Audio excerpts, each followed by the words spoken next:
अस्सलाम वालेकुम। मुहर्रम आ गए हैं और सब के ऊपर ये फ़र्ज़ है कि ये 10 दिनों का अदाब जो है वो ज़रूरी है, क्योंकि ये वो ज़माना है जो गम शबीर का है, जिसे उन्होंने कुर्बानियाँ दी अपने दीन के लिए, इस्लाम के लिए। मैं कल मजलिस में था और ज़ाकिर साहब ने कहा कि एक बहुत बड़ी बात कही उन्होंने इमाम हुसैन की शान में कि एक एक मियाँ बीवी थे और उनका एक बच्चा था जो 18 साल का था। वो हर बार मुहर्रम करवाते थे और मजलिस करवाते थे और न्याज भी तकसीम करते थे। एक बार जब दूसरी बार उन्होंने मुहर्रम करवाए थे, उनके पास कुछ पैसा वैसा नहीं था, लेकिन उन्होंने अपना सब कुछ बेच के मुहर्रम करवाए। और जब तीसरा टाइम आया तो उन्होंने उन लोगों को अपना घर बेचना पड़ा। उन लोगों ने घर बेच के भी मजलिस करवाने के लिए अपना घर बेच दिया और मजलिस करवाई। फिर एक वक्त वो आया कि उनके पास घर भी नहीं था, कोई चीज़ नहीं थी, वो साइड पे रहते थे। और जब गली मोहल्ले के लोग उनके पास गए तो उन्होंने कहा कि मुहर्रम आ गए हैं, तो फिर आप मौला हुसैन अलैहिस्सलाम का लंगर लगाएंगे और अज़ादारी करवाएंगे, मजलिस करवाएंगे। तो दोनों मियाँ बीवी रोने लगे। इतना रोने लगे कि बीवी ने अपने शौहर से कहा कि मेरे पास कुछ पड़ा हुआ है, कुछ दौलत है, हम उसको बेच के इमाम हुसैन की सफ़ बिछाते हैं।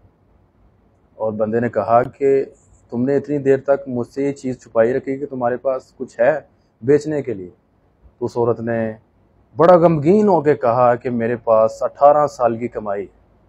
तो मर्द जो है उसकी आंखों में आंसू आए और उस औरत ने कहा कि मेरे पास 18 साल का बेटा है, हम इसको गुलाम बना के बेचेंगे किसी दूसरे शहर में और इसके जो पैसे मिलेंगे हम उसका मुहर्रम करवाएंगे, उसकी मजलिस करवाएंगे, इमाम हुसैन अलैहिस्सलाम की सफ़ बिछाएंगे।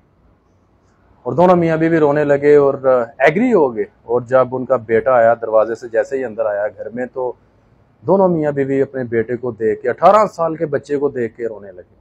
रोते रोते उसने कहा कि माँ बाप आप क्यों रो रहे हैं?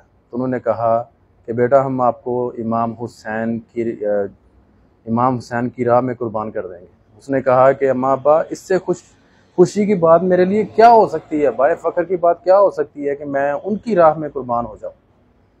तो मियाँ बीवी ने डिसाइड किया कि इसको सुबह जो है वो ले जा कर के किसी दूसरे शहर में बेचेंगे और जिसका पैसा मिलेगा उसका मुहर्रम करवाएंगे, उसकी मजलिस करवाएंगे। सुबह बाप अपने बेटे को लेके जाने लगा और माँ तड़प करके उठी और कहा कि मुझे एक बार अपने बेटे को गले लगाने दो। माँ गले लगा के बेटे को बहुत रोई, बेटा भी रोया। जब आप लेके एक शहर में गया तो दिन से लेके शाम तक उसका मुल लगाता रहा और वो पैसा उसको नहीं मिला जो उसको चाहिए था। दोनों बाप बेटा शाम हुई तो सोचा कि घर चलते हैं, दोबारा फिर वापस आएंगे कल। जैसे जाने लगे तो रास्ते में जंगल में पहुंचे तो एक घोड़े पर सवारी होती हुई गुजरी। उन्होंने आके कहा कि क्या आप गुलाम बेचना चाहते हैं? तो लड़के के बाप ने कहा कि ये आपको क्या पता? उन्होंने कहा कि आप ये छोड़ें, आप बेचना चाहते हैं तो मुझे बेच दें। और उसके बाप ने कहा कि जी मैं बेचना चाहता हूँ। उन्होंने कुछ उनको पैसे दिए। जब पैसे दिए तो वो बहुत ज़्यादा थे, उन्होंने और निकाल के दिए। उन्होंने कहा कि ये इतना तो ये गुलाम का कीमत नहीं है जितना आपने मुझे पैसा दे दिया। और ये कह के साथ में उन्होंने गुलाम को लिया और चल दी। जब चलने लगे तो इतनी शिद्दत से वो बाप रोने लगा कि जो गुलाम को खरीदने आए थे उन्होंने कहा कि तुम इतने रो क्यों रहे? उसने कहा, बाप ने कहा कि ये मेरा बहुत अच्छा गुलाम था, माली था और मेरी बड़ी हिदमत करता था। तो उन्होंने कहा कि ये तो तुम्हारा बेटा है, तुम्हारा गुलाम नहीं। तो बाप कहने लगा कि ये आपको कैसे मालूम कि मेरा बेटा है?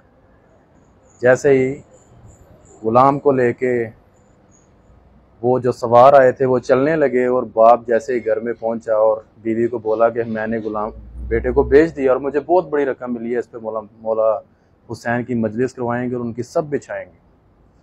और मियाँ बीवी फिर रोने लगे और कुछ ही देर के बाद दरवाजे को दस्तक हुई और दरवाज़ा खोला तो सामने बेटे को पाया।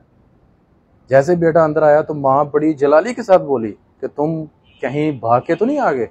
कहा नहीं, मैं भाग के नहीं आया, बल्कि जिसको आप मुझे बेच के आए थे उन्होंने मुझे आज़ाद कर दिया। तो माँ बाप ने कहा कि हम तो तुम्हें इमाम हुसैन के लिए बेच के आए थे और तुम ये बताओ कि तुम कैसे आए?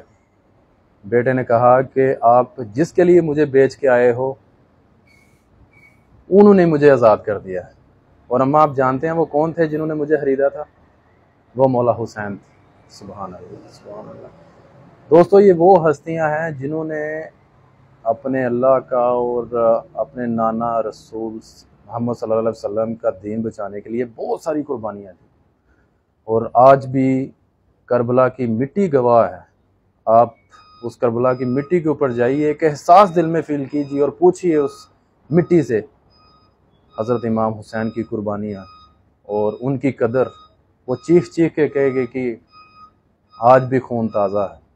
मेरे दोस्तों ये वो महरम है जिसका गम अपने दिल में रखना एक इबादत है। आज अगर बेटियों के सर के ऊपर पर्दे महफूज है ना, अगर औरतों की इज्जतें महफूज है ना, सलाम हो उस इमाम हुसैन को जिन्होंने बहुत सारी कुर्बानियाँ दी।